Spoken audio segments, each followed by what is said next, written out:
그거였어. 안녕하세요. 미국 부동산의 모든 것을 알기 쉽게 전해드리는 다니엘 허입니다. 며칠 전 한국에서 이곳 얼바인에 주재원으로 파견 나오신 한 고객과 이야기를 나누던 중 한국과 미국의 부동산 거래 시스템의 차이로 인해 많이 혼동스럽고 혼란스럽다는 말씀을 하셨습니다. 저야 이곳에 살면서 다년간 업무를 하고 있기 때문에 다른 것을 크게 못 느끼고 있었는데 듣고 보니 그럴 수도 있겠구나 싶어서 오늘은 유사한 것 같으나 다른 것, 그 이야기를 좀 해볼까 합니다. 먼저 부동산 중개사에 대해 알아볼게요.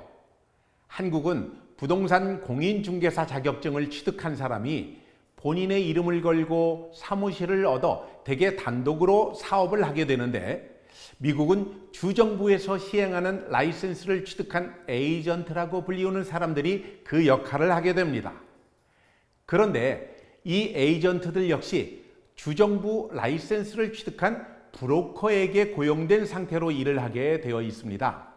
이 브로커는 단독으로 일을 할 수도 있으나 일반적으로 수십 명 또는 수백 명이 한 브로커 아래 모여 큰 부동산 회사를 이루어 업무를 하고 있습니다.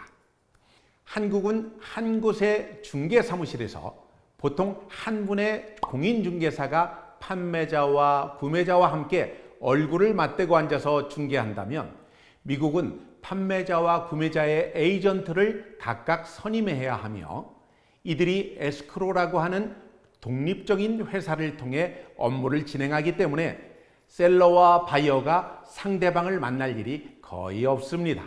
한국은 거래 성사가 되면 소위 복비라고 불리는 중개 수수료를 판매자, 구매자 각각 0.5% 전후에서 협상을 하게 되어 있으나, 미국에서는 셀러가 약 5%의 수수료를 지불해야 하며 5% 중 셀러 측 중개인에게 2.5%, 바이어 측 중개인에게 2.5%를 각각 지불하는 시스템이라서 부동산을 사는 바이어는 수수료를 따로 지불하지 않습니다.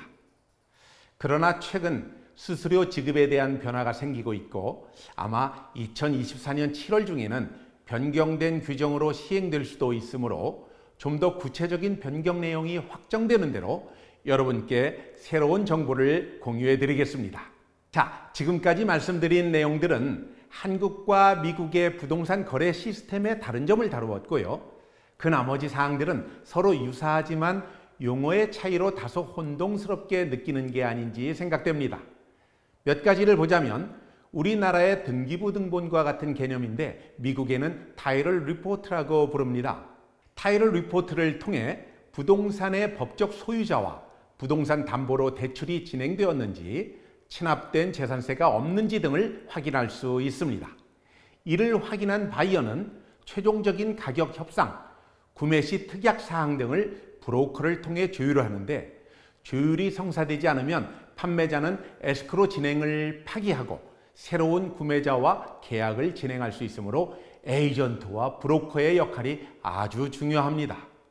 조율이 끝나고 계약을 마무리하는 단계에서 부동산 문서에 서명을 하게 되는데, 한국에서의 부동산 문서를 미국에서는 그랜트 디드라고 부릅니다.